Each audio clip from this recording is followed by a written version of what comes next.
Hey guys, Buffalo here. I was out doing some plinking with my favorite 22 pistol today.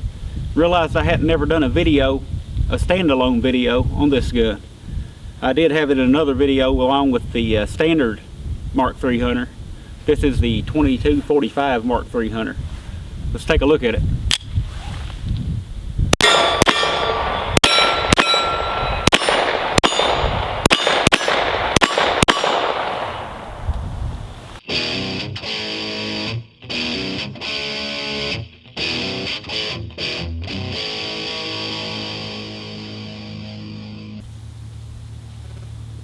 Okay guys, so here it is, the 2245 Mark III Hunter.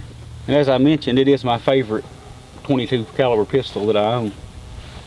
I guess start out with the basics here. Why do they call it a 2245?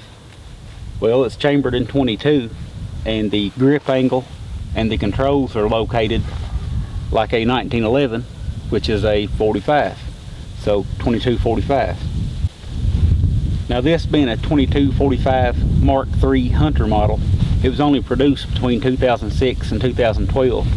So Ruger's no longer producing these pistols. You can still find plenty of them out there on the used market. You know, I really like them. Maybe Ruger will start running them again. They've been known to do stuff like that, so let's hope they do. This gun is used primarily for target shooting and small game hunting. At least that's what I use it for. I do a lot of plinking and take the occasional squirrel or rabbit. It has a 6 7/8 inch fluted stainless steel barrel, and it's actually lighter than the 5.5 inch bull barreled target model 2245. It comes in an ounce lighter, but it gives you the longer sight radius and still gives you the rigidness of the bull barrel. The flutes cut in the barrel not only save weight while maintaining that rigidness, but it also gives the barrel a little more surface area for better cooling. Now there's an unbelievable amount of aftermarket parts and accessories available for these pistols. Now these pistols are just fine right out of the box, don't get me wrong, but I have done a couple of little things to this one, and I'll talk about that here in a minute. Okay, just to show the difference in the grip angle versus a standard Ruger Mark III Hunter model. You can see quite a bit of difference in the grip. Magazines aren't interchangeable either from the standard model to the 2245. I just wanted to show, if I can there, the difference in the grip angle. And this gun being a steel frame is a lot heavier.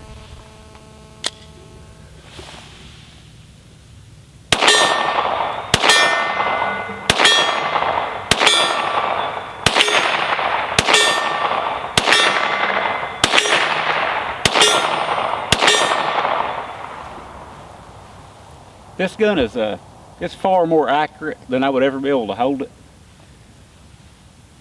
But it is also, not only is it inherently accurate, it goes back to it is very easy to shoot accurately. And I mentioned that I had done a couple of things to make it easier for me to shoot. Kind of personalize it a little bit. I did change the trigger and the sear. I went with the Vol Quartzen trigger and sear. And that those two parts alone, I used my stock springs, but those two parts alone cut my trigger pull weight in half. It brought me down from the factory 5 pounds to about 2.5 pounds.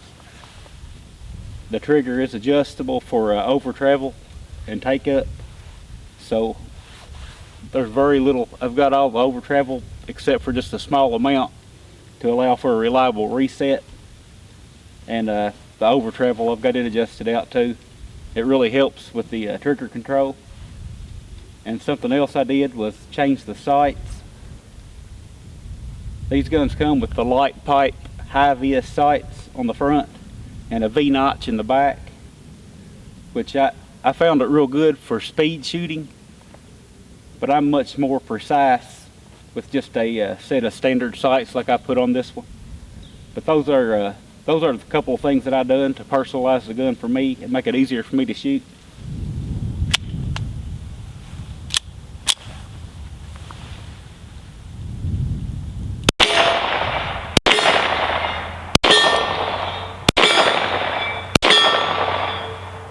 Now the gun does come drilled and tapped for for a mount for a red dot, and it comes with a Weaver style mount.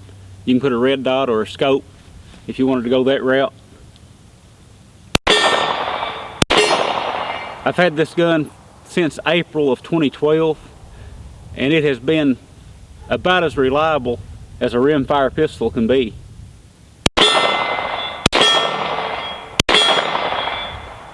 Now, takedown on these guns, they're famous for having a tough takedown for cleaning, and I have got a video on taking down a 2245, so I'm not going to do that today.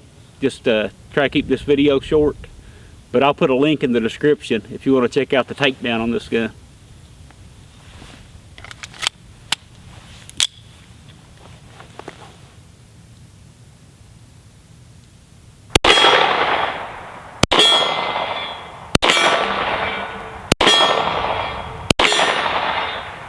The gun is really well balanced. You would think with the long barrel being a heavy barrel that it'd be really muzzle heavy, and it is weighted toward the muzzle to some extent, but it's not out of balance or out of whack feeling. The gun weighs a full 10 ounces less than the standard model, which has the steel frame. This gun weighs about 31 ounces. I think the steel frame one weighs right in about 41 ounces. Now, being a Mark III version, it does have a lot of features on it that some people don't like. It does have the loaded chamber indicator.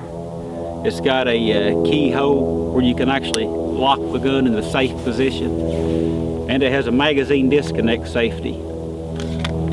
So the gun will not fire without the magazine in it. Some people consider those good features, others don't like them. I could do without them, all three of those features, but they don't cause the pistol to me to be undesirable. It's still a great pistol. Now, this gun having that magazine disconnect safety, it causes the magazines to not drop free. You have to actually pull them out. That can be a disadvantage if you're using this gun to train with for like 1911 style shooting competition or whatever. But if you're just out plinking, I kind of find that a good thing. It keeps you from dropping your mags. Just pull them out, put them in your pocket, reload. A lot of this stuff there's aftermarket stuff out there for you to get around it. You can get, I think, a bushing, and we'll get rid of that magazine disconnect safety. I chose not to do that with mine. You can get a filler plug to get rid of that loaded chamber indicator. Kind of makes it look better. And never trust the loaded chamber indicator anyway on any gun. You know, those could get dirty or dusty, or they're a mechanical part, they can fail. So there's only one way to really check and see if your chamber is loaded. I would never trust a mechanical device.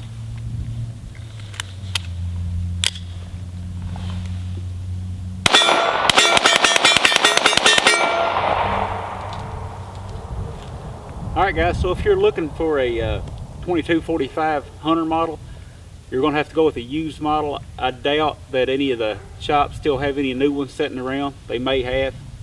Like I said, it was discontinued in 2012. Great little pistol.